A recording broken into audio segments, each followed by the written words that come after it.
तो हेलो, एक बार फिर स्वागत है आपका यूनिक आईएएस एकेडमी बाय गुलफाम अली राजी में। हिस्ट्री का सेशन है और पिछले सेशन में हम लोगों ने खिलजी वंश के बारे में डिस्कशन किया था।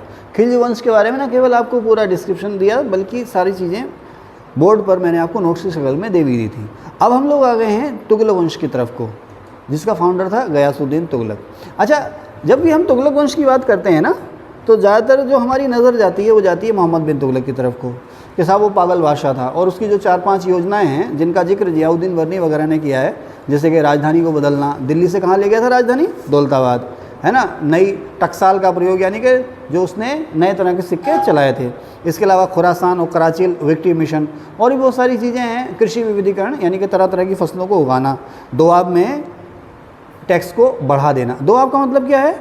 दोआब, दो नदियों के बीच की उपजाऊ भूमि, उसे कहते हैं दोआब। ओके, तो जब भी हम तुगलक वंश के बारे में बात करते हैं तो ले देकर हम चले जाते हैं मोहम्मद बिन तुगलक की तरफ को, और ज़्यादा से ज़्यादा हम एमबीटी या मोहम्मद बिन तुगलक के बारे में डिस्कशन करते हैं, पढ़ते हैं और गयासुद्दीन तुगलक को हजम कर जाते हैं। सिर्फ ये कि साहब वो 1320 में गयासुद्दीन तुगलक ने तुगलक डायनेस्टी या तुगलक वंश की फाउंडेशन की थी। ले दे के और याद कर लेंगे कि उसका टाइटल क्या था, गाजी मलिक, और उसकी हत्या की थी मोहम्मद बिन तुगलक ने। क्या इसका कोई प्रमाण है तो कि मोहम्मद बिन तुगलक ने अपने पिता को मारा था? इसका कोई प्रमाण नहीं, अनुमान लगाया जाता है, शक किया जाता है, इतिहास में उस पर शक किया जाता है कि उसने अपने पिता की हत्या की थी।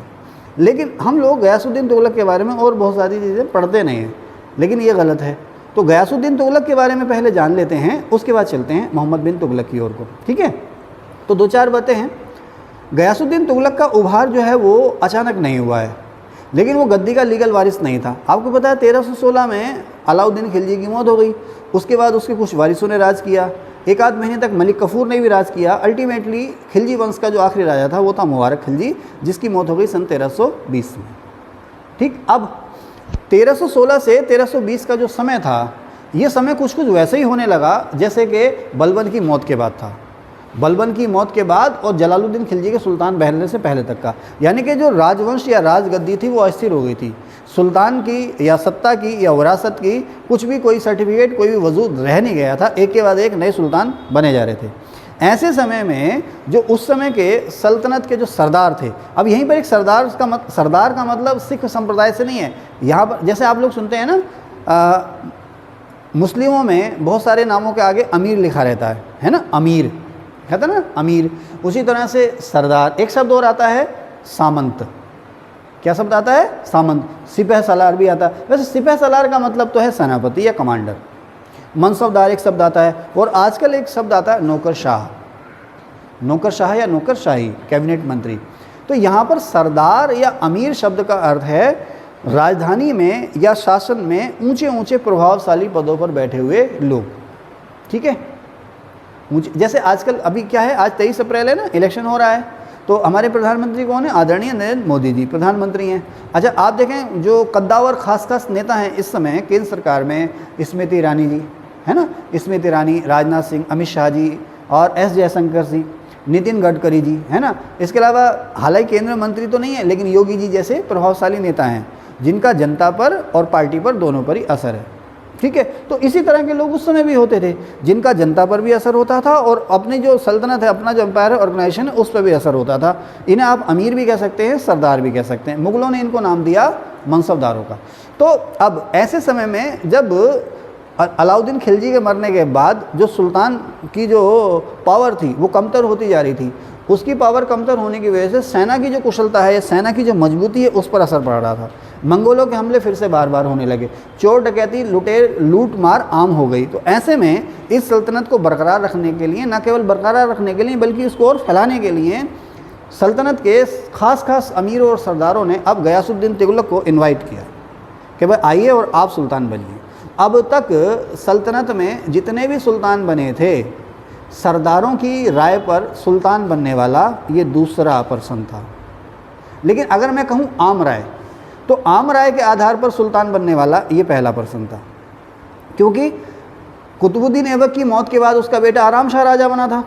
आराम शाह के समय में जो सल्तनत के सरदार थे वो 2 हिस्सों में बट गए थे। एक ग्रुप आराम शाह की तरफ हो गया था और एक ग्रुप हो गया था इल्तुतमिश की तरफ। तो इल्तुतमिश वाला ग्रुप जो था वो हावी हो गया था। उन्होंने या इल्तुतमिश और उसके साथियों ने आराम शाह को खदेड़ दिया था। लेकिन यहाँ पर ऐसा नहीं होता है। तो मैं ये कहूँगा कि सभी सरदारों की आम राय पर दिल्ली सल्तनत में सुल्तान बनने वाला जो पहला व्यक्ति था वो था गयासुद्दीन तुगलक। 1320 में सभी सरदारों ने इसे गद्दी पर बैठने के लिए इनवाइट किया। अब इसी को क्यों किया, कोई और लायक नहीं था। देखिए आप लोगों को सुना होगा कि जैसे मैंने यहाँ देखूँ, ये भारत है, भारत का नक्शा वर्तमान का है ये।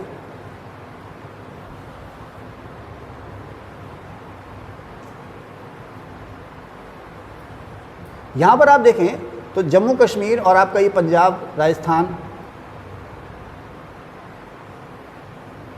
यहाँ पर लाहौर के पास दीपालपुर, और इधर पंजाब में सुनाम, और इधर मुल्तान। ये जो लाइन थी यहाँ से अक्सर न केवल विदेशी राजाओं के हमले, विदेशी सेनाओं के हमले, बल्कि उस दौर में जो लड़ाकू जाती थी मंगोल, उसके हमले अक्सर होते रहते थे। और दिल्ली सल्तनत के समय में ये हमले खूब हुए, तो ये जो लाइन है यहाँ से बोलन दर्रा, खैबर दर्रा और वो जो रास्ते हैं, यहाँ से अक्सर मंगोलों के हमले होते थे और मंगोल रातों रात आते थे और दिल्ली तक धावा बोल करके लूट मार करके चले जाते थे। तो सबसे पहली बार बलबन ने इस लाइन पर बड़े मजबूत किले बनाए थे और उन किलों पर मजबूत फौजें रखी थी, ठीक है ना। उस बलबन का बेटा जो क्या था, कैकुवाद ने जलालुद्दीन खिलजी को अपना कमांडर बनाया था और उसे इन इलाकों की हिफाजत करने की जिम्मेदारी देती थी। अलाउद्दीन खिलजी ने इन इलाकों की हिफाजत करने की जिम्मेदारी दी थी गयासुद्दीन तुगलक को। अलाउद्दीन खिलजी ने इन इलाकों की हिफाजत या मंगोलों से सुरक्षा करने की जिम्मेदारी या बाहर से विदेशों से जो हमले हो रहे हैं उनसे सुरक्षा की जिम्मेदारी दी थी गयासुद्दीन तुगलक को। तुर्क था ये, तुगलक नस्ल का था, तो इसका नाम हो गया गयासुद्दीन तुगलक। अब इसने कहते हैं कि 20 बार मंगोलों के हमले हुए और उन्हें बुरी तरह से खदेड़ा था या बुरी तरह से कुचला था। अब उनको बुरी तरह से कुचलने के बाद इसको टाइटल मिला था गयासुद्दीन तुगलक को गाजी मलिक। यहाँ पर गाजी का मतलब है अत्याचार को समाप्त करने वाला, या कुफ्र को समाप्त करने वाला, या काफिरों को समाप्त करने वाला। देखो मेरा यहाँ से धर्म राजनीति से कोई लेना देना नहीं है, ठीक है ना। यहाँ पर कुफ्र का मतलब है अत्याचार और काफिर का मतलब है जो अत्याचार करता है, वो किसी भी धर्म का हो, किसी भी नस्ल का है। अगर वो अत्याचार करता है, धर्म के विरुद्ध में आचरण करता है, तो वो क्या है, काफिर है। तो मंगोलों को कहा गया काफिर और जो अत्याचारी लुटेरे थे उनको कहा गया काफिर। अब गयासुद्दीन तुगलक ने इन सभी को मार भगाया तो इसको टाइटल दिया गाजी मलिक को। कहने का मतलब है मंगोलों से सुरक्षा के बाद इसने दिल्ली और उसके आसपास के इलाकों में या एम्पायर में बहुत सारी प्रसिद्धि हासिल कर ली थी। आम सरदार जो थे, जनता जो थी, वो इसकी दीवानी हो गई थी। इसलिए गयासुद्दीन तुगलक को इन्वाइट किया गया कि भाई अब गद्दी आप संभालो। तो आम सरदारों की, सभी सरदारों की आम राय से, आम सहमति से तुगलक वंश की फाउंडेशन होती है सन 1320 में, और इसकी फाउंडेशन की जाती है गयासुद्दीन तुगलक उर्फ गाजी मलिक के द्वारा। 5 साल इसने राज किया, 1320 से 1325 तक इसने 5 साल राज किया। 1325 में इसकी मौत हो गई, लेकिन इसके समय में बहुत सारी उल्लेखनीय घटनाएं हुई हैं। सबसे पहली बात, एक शब्द आता है वेलफेयर स्टेट, कल्याणकारी राज्य। ऐसा राज्य जो लोगों के भले के लिए हो। देखो 15 अगस्त 1947 को हम आज़ाद हुए और उस दिन से भारत में लोगों की भलाई करने वाले एम्पायर की या राज की शुरुआत हो गई। लोकतंत्र की शुरुआत हुई, न केवल डेमोक्रेसी की, जनतंत्र की शुरुआत हुई, बल्कि लोक कल्याणकारी राज्य, पब्लिक वेलफेयर स्टेट, यानी कि ऐसा स्टेट, ऐसी सरकार जिसका मकसद क्या है, मुख्य मकसद क्या है, लोगों का भला करना। उससे पहले अंग्रेज थे, उनका वो लोगों का, ऐसा नहीं कि वो लोगों का भला नहीं कर रहे थे, लेकिन उनका मुख्य मकसद था यहाँ पर अपना कब्जा बनाए रखना। येन केन प्रकरण जैसे भी हो, यहाँ पर अपना कब्जा बरकरार रखना और जितना भी उन्होंने इन्वेस्टमेंट किया है उसको वसूलना। वो था पुलिस स्टेट, आर्मी स्टेट या सैनिक स्टेट, ठीक है। लेकिन जैसे ही हम आज़ादी, हमने अपनी फ़ौज थोड़ी ख़त्म की, फौज को और मजबूत किया है भाई देश की सुरक्षा के लिए, लेकिन सरकार का मुख्य मकसद क्या हो गया, वेलफेयर। तो अब गयासुद्दीन तुगलक से पहले जितने भी राजा हुए हैं, इतिहास में इक्का दुक्का ऐसे राजा हुए हैं जिन्होंने ये मैसेज दिया है कि राजा का मकसद केवल राज करना नहीं है, जनता का भला करना भी है, जिसमें से एक अशोक भी था। सम्राट अशोक हैं, कनिष्क हैं, हर्षवर्धन जैसे राजा हैं। लेकिन भारत में सन 1206 से जब दिल्ली सल्तनत की शुरुआत हुई या मुस्लिम राजाओं की शुरुआत हुई, तो सभी का मुख्य मकसद ये था कि यहाँ पर अपना होल्ड मजबूत करना है, अपनी पकड़ को बरकरार रखना। अच्छा, मजबूरी भी थी मजबूरी ये थी कि मुस्लिम या तुर्क जो आए थे मुट्ठी भर थे। भाई यहाँ पर ज़्यादातर जो आबादी थी वो ऐसी थी जो मुस्लिम धर्म को नहीं मानती थी। सबकी नज़र में मुस्लिम जो थे विदेशी थे, तुर्क जो थे विदेशी थे, अत्याचारी थे, ठीक है ना। तो अब इन्होंने ये इलाके जीत लिए तो यहाँ पर पकड़ भी मजबूत रखनी थी। तो जाहिर सी बात है इन्होंने आर्मी की तरफ को तो ध्यान देना ही देना था, और उनके खिलाफ कोई बगावत ना हो इसके लिए उन्होंने अत्याचार की नीति भी अपनाई थी। अगर किसी ने बगावत की तो उसे कठोर पनिशमेंट दिया। आप लोग सब जानते हैं क्या किया, कैसे किया, इसको दोहराने की ज़रूरत नहीं है। तो लेकिन अब होता क्या है कि गयासुद्दीन तुगलक के समय तक आते आते अब तुर्क जो थे उत्तर भारत में इस्टेब्लिश हो चुके थे। बड़े बड़े किलों पर, शहरों पर उनका होल्ड हो चुका था। शासन प्रशासन में ऊंचे नीचे पदों पर तुर्क काबिज हो चुके थे। अब इनके मन से जो ना बगावत के, कहाँ से बगावत ना हो जाए, यहाँ से बगावत ना हो जाए, वहाँ से बगावत ना हो जाए, शायद उसका डर निकल चुका था। अब इन्होंने ध्यान देना शुरू करा जनता की भलाई की तरफ को। खजाने भी भर चुके थे। अब इन खजानों का इस्तेमाल, जो खजाने में जो सरप्लस है, जनता की भलाई के लिए किस तरह से किया जाता है, इसकी तरफ को ध्यान देना शुरू किया। इसकी मिसाल क्या है? इसकी मिसाल ये है कि गयासुद्दीन तुगलक दिल्ली सल्तनत का पहला ऐसा सुल्तान था जिसने सिंचाई सुविधाओं पर जोर दिया। खेती किसानी में सिंचाई की सुविधा को बढ़ाने पर ध्यान दिया। हालांकि सिंचाई सुविधाओं के लिए सबसे ज़्यादा नहर, तालाब, कुएं जो खुदवाए हैं वो फिरोज तुगलक ने खुदवाए हैं, लेकिन इसकी शुरुआत, सिंचाई के लिए नहरों की शुरुआत हो गई थी गयासुद्दीन तुगलक के समय में। पुल, सराय, सड़कें बनाने की शुरुआत हो गई थी गयासुद्दीन तुगलक के समय में। इसके अलावा जो लगान वसूली है, देखो आज सरकार की इनकम का सबसे बड़ा सोर्स क्या है? जीएसटी। जीएसटी के बाद है इनकम टैक्स, है ना। अब उस दौर में जीएसटी तो होता नहीं था। बेटा एक बार रोकना, पानी पी लें। तो खैर, पानी पीने से पहले कहाँ थे? तो सरकार की इनकम, उस समय तो जीएसटी होते नहीं थे, लेकिन तरह तरह के टैक्सेस होते थे, तरह तरह के टैक्सेस होते थे। अब हमने क्या किया, अलग अलग तरह के टैक्सेस को मिला करके एक ही टैक्स में कर दिया है ना, उसी को हमने जीएसटी कह दिया। खैर, तरह तरह के टैक्स होते थे, लेकिन बेटा इनकम का सबसे बड़ा जो सोर्स होता था वो होता था लगान, यानी कि किसान से लिया जाने वाला टैक्स। सबसे ज़्यादा, सबसे इनकम का सबसे बड़ा सोर्स वही होता था। अलाउद्दीन खिलजी ने किसान की कुल उपज का 1/2 वसूला था। अलाउद्दीन खिलजी की जो दरें थी वो सबसे ज़्यादा थी। मौर्यों की दरें कितनी थी? मौर्यों ने कितना वसूला था तबस्सुम? ना, 6, 1/6, काफ़ी कम वसूला था, ठीक है साहब। तो अलाउद्दीन खिलजी ने आधा वसूला। अब जब गयासुद्दीन तुगलक आया तो उसने लगान वसूली में बहुत सारे रिफॉर्म्स या सुधार किए। उसमें एक था, सबसे पहला जो शब्द था वो था, मैं इसको मिटा देता हूँ, कई सारे शब्द आते हैं बेटे, समझ आ रही बात?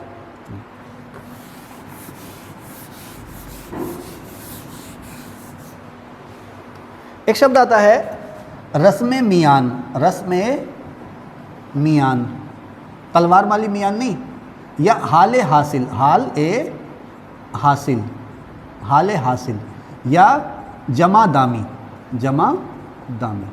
अब तक के जितने भी सुल्तान थे उन्होंने इस चीज़ पर ध्यान नहीं दिया कि एक्चुअली पैदावार कितनी हो रही है। उन्होंने एक बार डिसाइड कर दिया कि इतनी इसमें पैदावार इतनी होती होगी, इतनी होती होगी तो इतना हिस्सा हमारा है। अब पैदावार कम हो या ज़्यादा हो, उन्होंने तो इतना ही वसूलना है। पता चला सूखा पड़ गया, अकाल पड़ गया, फिर भी भैया लगान तो उतना ही वसूलना है, चाहे खुद बिक या अपने बच्चों को बेच के दे। ये पहला ऐसा सुल्तान था, इसने कहा नहीं भाई ये तरीका गलत है। लगान जो है उतना वसूला जाएगा, उस बेस पर वसूला जाएगा जितना ज़मीन में पैदा हुआ, यानी ज़मीन की वास्तविक पैदावार के आधार पर ही लगान वसूला जाएगा। कम पैदा हुआ है तो कम वसूला जाएगा, ज़्यादा पैदा हुआ है तो ज़्यादा वसूला जाएगा। अगर बिल्कुल ही पैदा नहीं हुआ है तो लगान माफ़ भी किया जाएगा और लोगों की हेल्प भी की जाएगी ताकि वो भूखे ना मरें। ऐसा क्यों कर सका ये? क्योंकि अलाउद्दीन खिलजी ने खजाना भर दिया था। खजाना जो था वो अलाउद्दीन खिलजी ने भर दिया था। अगर इसके बाद खजाना नहीं होता तो लूट मार करता, है ना। तो इस व्यवस्था को कि हम वास्तविक उपज के आधार पर लगान वसूलेंगे, इसको नाम दिया गया रस्म मियान या हाल हासिल या जमा दामी, ठीक है। नंबर 1 बात। नंबर 2 बात, उसने कहा कि देखो भाई अचानक से टैक्स मत बढ़ाओ एकदम से। पहला आज 10% टैक्स है, कल को तुमने कर दिया 30%। वो कह रहा है कि अचानक लगान वृद्धि या अचानक कर वृद्धि या अचानक या बहुत ज़रूरत से ज़्यादा लगान को अगर आप बढ़ा दें तो वो लोगों की या किसानों की कमर को तोड़ देगा, उन्हें तबाह कर देगा। उसने कहा लगान धीरे धीरे करके और थोड़ा थोड़ा करके बढ़ाओ। आपने लगान बढ़ाना है तो धीरे धीरे करके बढ़ाओ और थोड़ा थोड़ा करके बढ़ाओ। नंबर 2 बात। नंबर 3 बात क्या थी? उसने कहा कि अगर आपने लगान वसूली से इनकम को बढ़ाना है, तो इसका सबसे अच्छा उपाय क्या है? तो उसमें बताएंगे।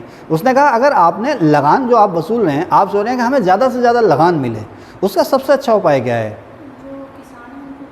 है, वेरी गुड, शाबाश। उसने कहा कि अगर आप लगान से इनकम को ज़्यादा से ज़्यादा बढ़ाना चाह रहे हैं तो इसका सबसे अच्छा उपाय ये है कि आप पैदावार को बढ़ाएं। उसने हिंदी में लिखा है वो कृषि का प्रसार करें।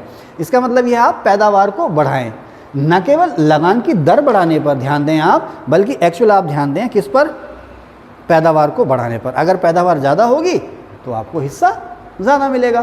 तो इसलिए हम कहते हैं कि इसने जो है लोगों की भलाई की तरफ को ध्यान दिया और पैदावार बढ़ाने के लिए। अब बात कह दी गई पैदावार बढ़ानी है, तो पैदावार कैसे बढ़ेगी? जाहिर सी बात है, सिंचाई के लिए इसने नहरें, तालाब और कुएं खुदवाए। आजकल की तरह थोड़ी, आजकल तो जगह जगह नहरें हैं, पंपिंग सेट है, बिजली है ना। आपने जो है क्या कराते हैं उसको, क्या कहते हैं, बोर कराया, मोटर लगाई और चल मेरे भैया पानी शुरू हो गया। तो इसने नहरें, तालाब वगैरह खुलवाए। इसके अलावा बहुत सारी सड़कें बनवाई, बहुत सारे पुल बनवाए। इसके समय में जो डाक व्यवस्था थी, डाक समझते हैं, डाकिया, डाक समझते हैं ना, डाकिया, पोस्टमैन। अब तो डाकिया लगभग नहीं, डाकिया ख़त्म कहाँ हुए? अभी भी डाकिए बहुत सारे जो रजिस्टर्ड कार्ड्स होते हैं, पोस्ट होते हैं, वो सारे लेकर के आते हैं, है ना। आप आरटीआई से सूचना मांगते हो, वो सूचना डाकिया ही तो लेकर आता है आपके पास। ओके, तो डाक व्यवस्था का वहाँ पर मतलब था एक से दूसरी जगह मैसेज भेजना। किसी ज़माने में सुना कबूतरों के द्वारा भी मैसेज भेजे जाते थे ना, मैंने प्यार किया, कबूतर जा जा जा जा, है ना। अब वो गाना हिट हुआ ना, कबूतर जा जा जा, पहले प्यार की पहली चिट्ठी साजन को दिया, कबूतर जा जा जा, जिसे देखो वो गाना गाए फिर रहा। तो अब अच्छा, हमारी हिंदी फिल्म इंडस्ट्री में ट्रेंड क्या है ना कि एक फार्मूला अगर हिट हो जाए तो वो बार बार रिपीट होता है। तो फिर 6 महीने बाद एक गाना आ गया, तोता तोता सजन से कहना, तोता तोता संदेशा देना, वो हिट नहीं हुआ। अब हम लोगों की क्या है ना, हम लोग एक चीज़ को एक ही बार कबूल करते हैं, अब कुछ नया लेकर आओ। क्या लेकर आओ? नया लेकर आओ। ठीक है, ये बात कहाँ से आई? डाक व्यवस्था, है ना। डाक का मतलब एक से दूसरी जगह मैसेज भेजना। आजकल तो व्हाट्सअप है ना। हम ये थोड़ी कहते हैं मैसेज कर देना, क्या कहते हैं? व्हाट्सअप कर देना। लेकिन व्हाट्सअप तो क्या एक ऐप है ना, उसके थ्रू हम मैसेज करते हैं ना, लेकिन वो व्हाट्सअप कर देना, ओके, मेल कर देना, ओके। तो आजकल तो व्हाट्सअप मेल है। औरंगजेब ने कभी सोचा होगा कि हवाई जहाज़ भी उड़ेंगे और बैठे बैठे लाइव देख लेंगे कि वहाँ आर्मी मर रही है कि पिट रही है, मार रही है ना, है ना। धीरे धीरे तो तरक्की हुई है। कभी सोचा होगा औरंगजेब ने? औरंगजेब का अगर पुनर्जन्म हो जाए तो वो ये सब देख के मर जाएगा कि हाय मेरे ज़माने में ऐसा क्यों ना होगा। मर जाएगा, नहीं मर जाएगा? हाँ, ओके। क्या कहा है? औरंगजेब ने 56-57 साल राज किया था पूरे भारत पर, है ना। सोचो कैसे पूरे भारत को उसने इंटीग्रेट किया होगा। कहाँ थे भाई? हैं, हाँ। डाक व्यवस्था माने एक से दूसरी जगह। अब देखो, एक से दूसरी जगह मैसेज कैसे भेजते थे? जगह जगह पर रेस्ट हाउस होते थे जिन्हें कहते थे सराय। क्या कहते थे? सराय, रेस्ट हाउस, आश्रम भी कह सकते हो आप। जगह जगह पर वहाँ पर घुड़सवार रहते थे हमेशा। तो ये जो घुड़सवार होते थे एक से दूसरी जगह मैसेज लेकर के जाते थे, हर निश्चित दूरी पर। यहाँ से यहाँ तो ये घुड़सवार चलेगा, फिर उससे आगे वो चलेगा, उससे आगे वो चलेगा। वो था ना इब्न बतूता, उसने गयासुद्दीन तुगलक की डाक व्यवस्था को सल्तनत काल की सबसे बेहतरीन डाक व्यवस्था कहा। ये सवाल आता है, ओके। खैर, इसके अलावा और भी बहुत सारी बातें हैं। इसने भी लगान वसूली के लिए मसाहत की व्यवस्था अपनाई, मसाहत सिस्टम अपनाया, क्योंकि अलाउद्दीन खिलजी ने मसाहत अपनाई थी। जैसे ही अलाउद्दीन खिलजी मरा तो उसके जो रेवेन्यू रिफॉर्म्स थे उसके वारिसों ने ख़त्म कर दिए। फिर से अनुमान आधारित लगान व्यवस्था पर वो आ गए। इसने फिर से मसाहत व्यवस्था को अपनाया। मसाहत माने ज़मीन का लगान वसूलना, कैसे? ज़मीन को नापने के बाद, ओके, एक बात। और दूसरा, अलाउद्दीन खिलजी ने जो घोड़ों को दागने और सैनिकों का हुलिया रखने की प्रथा शुरू की थी, उसने अब इसको सख्ती से लागू किया। अलाउद्दीन खिलजी के मरने के बाद उसमें भ्रष्टाचार पैदा हो गया, लेकिन उसने फिर से सेना में सैनिकों का हुलिया रखना और घोड़ों को जो दागना, ताकि किसी भी तरह का भ्रष्टाचार ना हो, उस प्रथा को उसने सख्ती से लागू किया था। अब इसका बेटा था जूना खां, गयासुद्दीन तुगलक का बेटा था जूना खां, जिसे जूना खां को गयासुद्दीन तुगलक प्यार से कहता था उल्गू। क्या कहता था? उल्गू। मूल नाम था इसका जूना खां, प्यार से उसको कहता था उल्गू। राजकुमार था, ये काफ़ी लायक था। कहते हैं कि ये उस समय में दुनिया का एक आश्चर्य था, अजूबा था, है ना। उस समय दुनिया का एक आश्चर्य अजूबा था, इतना योग्य था। मतलब उस समय क्या गणित, क्या साइंस, क्या खगोल, क्या अंतरिक्ष, क्या दर्शन, है ना, संस्कृत, अरबी, फारसी और बहुत सारी भाषाओं की इसको जानकारी थी, और बहुत सारे जो विषय हैं, सब्जेक्ट हैं, उनको इसकी जानकारी थी। हर फन मौला था ये, है ना। और इतना पढ़ लिख गया था कि पढ़ लिख के इसका दिमाग खराब हो गया। दिमाग खराब होने का मतलब पागल नहीं हो गया था, है ना, लेकिन दिमाग खराब होने का मतलब यह है कि अब आप जब पढ़ लिख गए ना, तो आप किसी भी रूढ़ी को, किसी भी अंधविश्वास को, किसी भी परंपरा को आसानी से मानने के लिए तैयार नहीं है। इसने कहा था, मोहम्मद बिन तुगलक ने कहा था कि मैं कोई किसी भी बात को, है ना, अगली लाइन में नहीं बोलूँगा, है ना, मुझे डर लगता है कि मैं किसी भी बात को कैसे तब तक सही मान लूँ जब तक कि वो मेरे दिमाग की या तर्क की कसौटी पर खरा ना उतरती। खैर बहुत पढ़ा लिखा था, अपने समय का आगा था, इसकी सोच जो थी वो अपने समय से आगे की थी। जैसे देखो ना, स्मार्ट सिटी मिशन शुरू किया, स्किल इंडिया मिशन शुरू किया मोदी जी ने, तो ये बहुत मतलब एक क्रांतिकारी प्रकार की सोचें थी ये, लेकिन जन सहयोग कह लो या कुछ और उदासीनता कह लो, ये मिशन सक्सेसफुल हो नहीं पाए। नमामि गंगे प्रोजेक्ट जो था अपने समय से आएगा था, लेकिन सक्सेसफुल नहीं हो पाया, उतनी जो कामयाबी उसको नहीं मिली। क्यों? क्योंकि हम लोग अपनी आदतें बदल ही नहीं रहे, खुले में सोच करने की आदत नहीं बदल रहे, है ना, कूड़ा करकट बाहर फेंकने की आदत नहीं बदल रहे, तो आखिर सरकार क्या कर लेगी? सरकार के बहुत सारे कार्यक्रम होते हैं, उनमें जन सहयोग जरूरी चाहिए। अब देखो इलेक्शन हुआ, 50% वोट पड़े, लोकतंत्र का उत्सव है, लेकिन आप वोट डालने नहीं जा रहे। अब कल को सरकार कहेगी भाई अनिवार्य वोटिंग का नियम लागू होगा, आप कहोगे अरे ऐसे हो जाएगा, आप घर में सोते रहो, जबकि छुट्टी दी जा रही है, सभी कारखाने, इंडस्ट्री सब बंद, वोट डालो, लेकिन आप वोट डालने नहीं जा रहे। वोट डालना चाहिए, ओके, किसी को भी दो वोट डालने जाना चाहिए, है ना। एक मिनट रोक देना।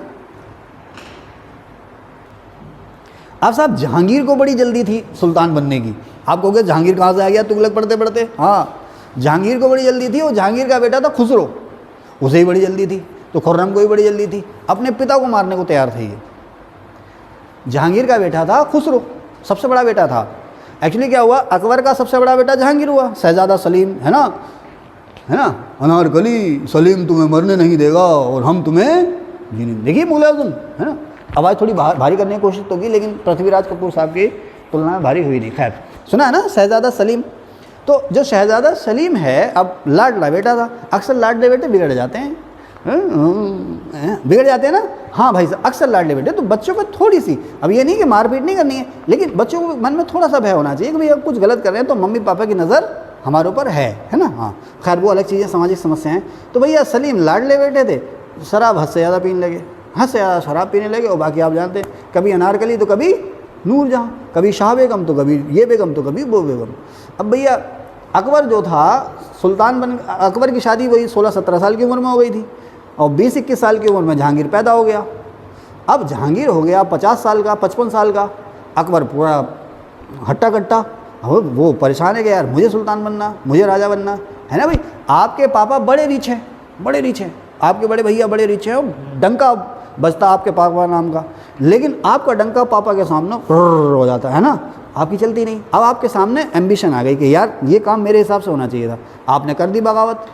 क्या कर दी? बगावत कर दी आप, है ना, कर देते ना।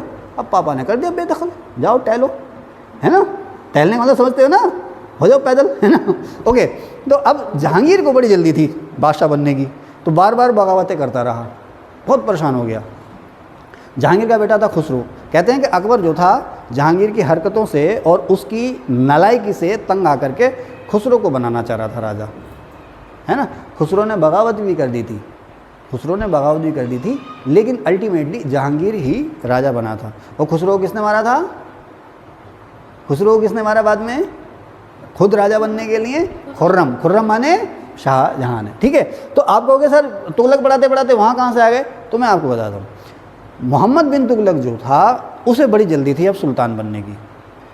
हाँ, उससे इंतज़ार नहीं हो रहा था, सब्र नहीं हो रहा था, क्योंकि गयासुद्दीन तुगलक हट्टा कट्टा था, है ना। लेकिन खुद सुल्तान बनना, अपने हिसाब से मिशन लागू करने, नई नई योजनाएं लागू करनी है ना, जनता का खून पीना ठहरा, नई नई योजनाएं लागू करें। भाई जनता तो पिसती है ना। हाँ भाई, आज से राजधानी बदल गई, अब जनता परेशान। आज से टैक्स इतना नए तरह का टैक्स लागू हो गया, जनता परेशान।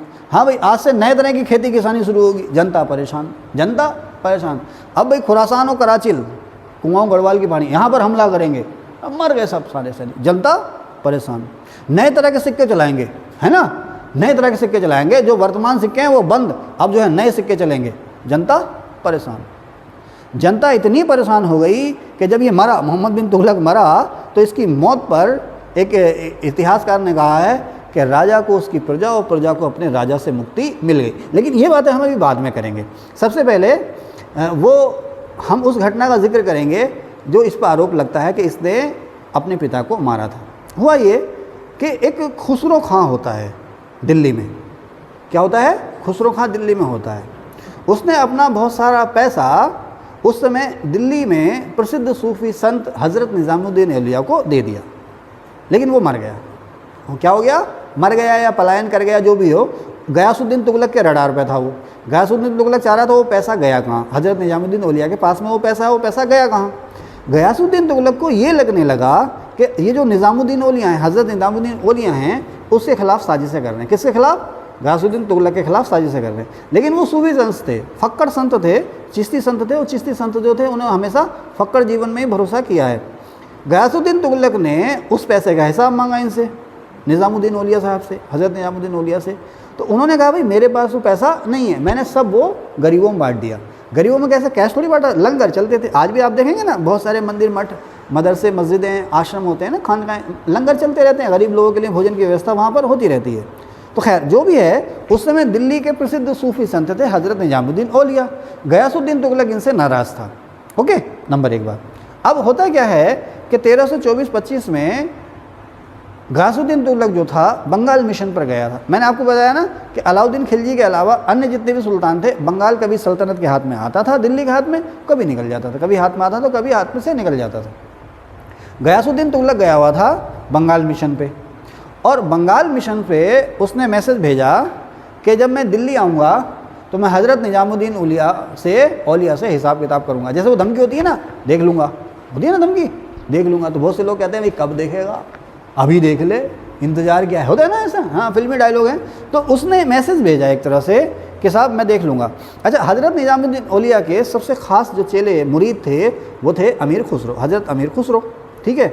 अच्छा, ये जो मोहम्मद बिन तुगलक है ना, ये भी शिष्य था हज़रत निज़ामुद्दीन औलिया का, या चिश्ती संप्रदाय को ये मानता था, ये भी उनका चेला था या उनका मुरीद था। ओके, ये अक्सर उनकी खानकाह में जाता था और सलाह मशवरे किया करता था। ठीक, समझ गए साहब आप? अब अमीर खुसरो ने हज़रत निज़ामुद्दीन औलिया से कहा कि साहब सुल्तान माने गयासुद्दीन तुगलक ने ये कहा है कि बंगाल से लौट करके जब वो दिल्ली आएगा तो आपसे हिसाब किताब लेगा, या आपको पनिशमेंट देगा, या आपको सज़ा देगा, या आप पे सख्ती करेगा। तो कहते हैं, ऐसा कहते हैं कि हज़रत निज़ामुद्दीन औलिया ने पश्तो भाषा में, पश्तो भाषा कहाँ चलती है? अफ़गानिस्तान में। पश्तो भाषा में अमीर खुसरो से कहा था हुनूज दिल्ली दूरस्तु, इसका मतलब है अभी दिल्ली दूर है। तब से वो कहावत भी बन गई है ना, कि हम लोग बहुत सारे प्लान बना रहे हैं कि ये करेंगे, वो करेंगे, ऐसा करेंगे। तो अभी से बात कहावत बन गई कि अभी दिल्ली दूर है ना।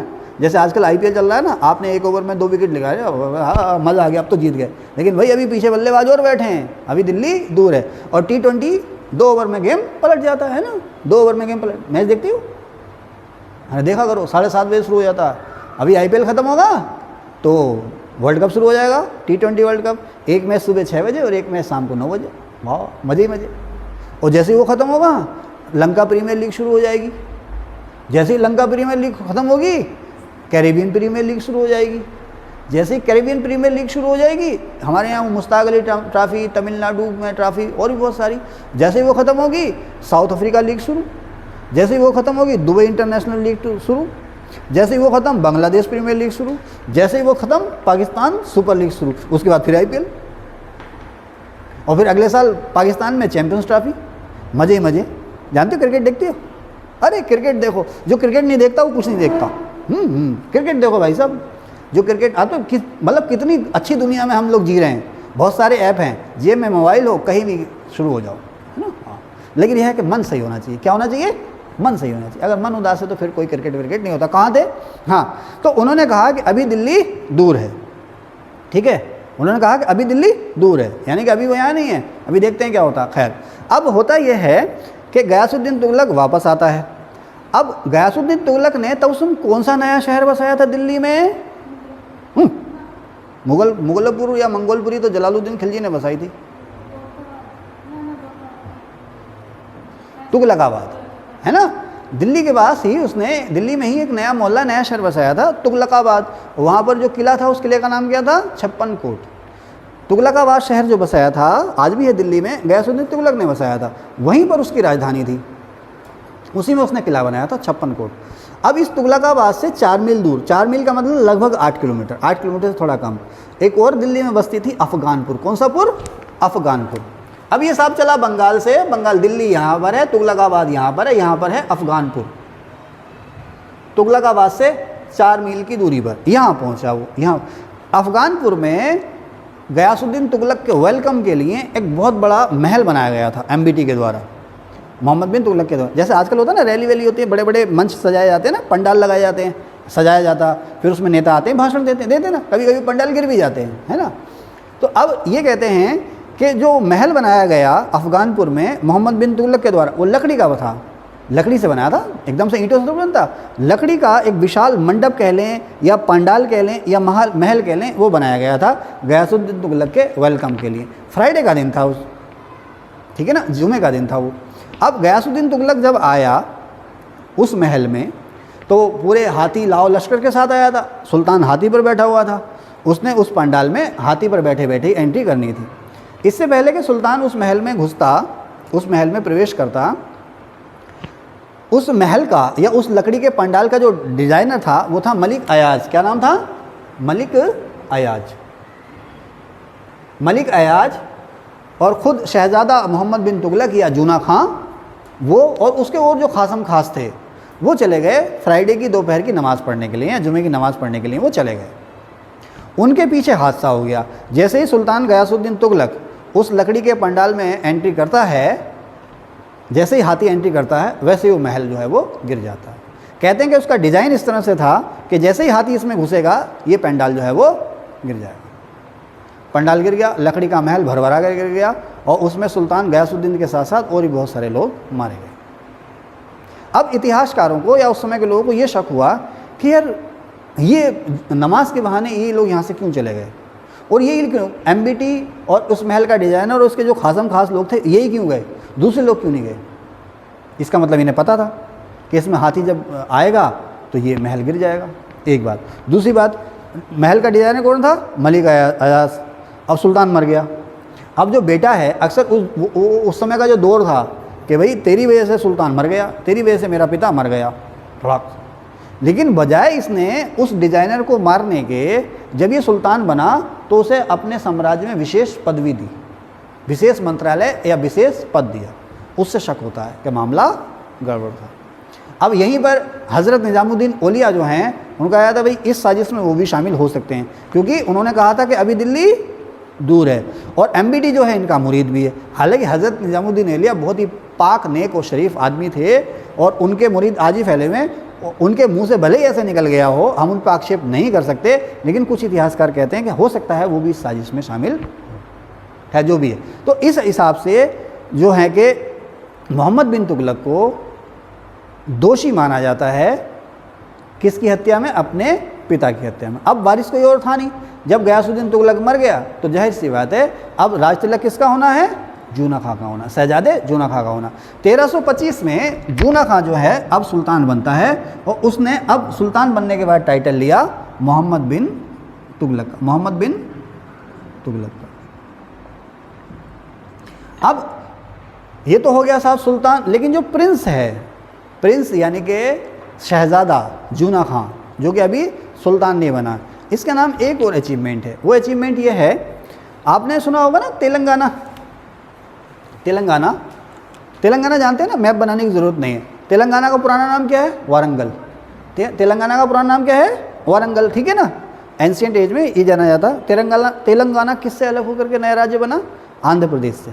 जैसे उत्तराखंड यूपी से अलग होकर के नया राज्य बना है ना, तो तेलंगाना आंध्र प्रदेश से अलग होकर के नया राज्य बना 2014 में। ओके, तेलंगाना का पुराना नाम है वारंगल। आपको पता है कि अलाउद्दीन खिलजी दिल्ली सल्तनत का पहला ऐसा सुल्तान था जिसने नर्मदा नदी को पार करके या मध्य प्रदेश को पार करके दक्षिण पर हमले किए थे। लेकिन अलाउद्दीन खिलजी ने दक्षिण में किसी भी रियासत को अपने एम्पायर में मिलाया नहीं, मध्य प्रदेश के पार जाकर के किसी भी रियासत को अपने एम्पायर में मिलाया नहीं। उसने जीता अनेक रियासतों को, लेकिन मिलाया नहीं। सबसे उसने टैक्स वसूले, जिसे आजकल कहते हैं ना फिरौती या वसूली, फिरौती या वसूली करता रहा। या तो राजा चुपचाप जो एनुअल टैक्स है वो देता रहे, नहीं तो सेना भेजी और लूट मार कर दी, शुरू कर दी। गयासुद्दीन तुगलक पहला ऐसा सुल्तान था जिसने नर्मदा के पार जाकर के दक्षिण की किसी रियासत को अपने एम्पायर में मिलाया। ये काम गयासुद्दीन तुगलक के समय में हुआ और ये काम किया था प्रिंस जूना खान ने या मोहम्मद बिन तुगलक ने। सुल्तान उस समय वो सुल्तान नहीं बना था, वो था राजकुमार। तो इसने तेलंगाना में वारंगल रियासत को, वारंगल रियासत पर जो राजा था वो था काकतीय वंश का। कौन से वंश का? काकतीय वंश का राजा था जिसका नाम था प्रताप रुद्रदेव। प्रताप रुद्रदेव। इस पर हमला किया, हमला करके इसे अरेस्ट कर लिया, अरेस्ट करके इसे भेज दिया दिल्ली, अरेस्ट करके कैद करके इसे भेज दिया दिल्ली। और इसकी जो रियासत थी वारंगल यानी कि वर्तमान तेलंगाना, उसको अपने एम्पायर में मिला लिया। तो इस तरह से नर्मदा के पार या दक्षिण भारत में दिल्ली सल्तनत में मिलने वाली पहली रियासत थी वारंगल। ये काम किया था राजकुमार जूना खां या मोहम्मद बिन तुगलक ने। सुल्तान कौन था उसके में? गयासुद्दीन तुगलक। और उसके बाद ये यहीं नहीं रुका, उसके बाद इसने उड़ीसा को जीत लिया। उड़ीसा को उस समय कहा जाता था बेटे जाजनगर। कौन सा नगर? जाजनगर। हाँ, इसके बाद इसने उड़ीसा को दिल्ली सल्तनत में मिलाया। उसके बाद 1325 में सुल्तान मर गया, गयासुद्दीन मर गया, ये खुद सुल्तान बना। और सुल्तान बनने के बाद इसने साउथ की ओर आगे बढ़ना शुरू कर दिया। ठीक है, आगे चलते हैं। अब इस सेशन में बस इतना ही। अब हम पढ़ेंगे मोहम्मद बिन तुगलक के बारे में। अगर ये कहानी आपको अच्छी लगी हो तो प्लीज़ इसको लाइक भी कीजिएगा, शेयर भी कीजिएगा और सब्सक्राइब भी कीजिएगा। और निराश ना होइएगा, इससे जो जुड़े हुए नोट्स हैं, जब मैं आपको मोहम्मद बिन तुगलक पढ़ाऊंगा तो गयासुद्दीन मोहम्मद बिन तुगलक दोनों एक साथ लिखाऊंगा। अभी मैंने सिर्फ आपको स्टोरी बनाई है, अब इससे जुड़ी जो भी बातें हैं वो सारी मैं आपको लिखाऊंगा अभी अलग से। Thank you.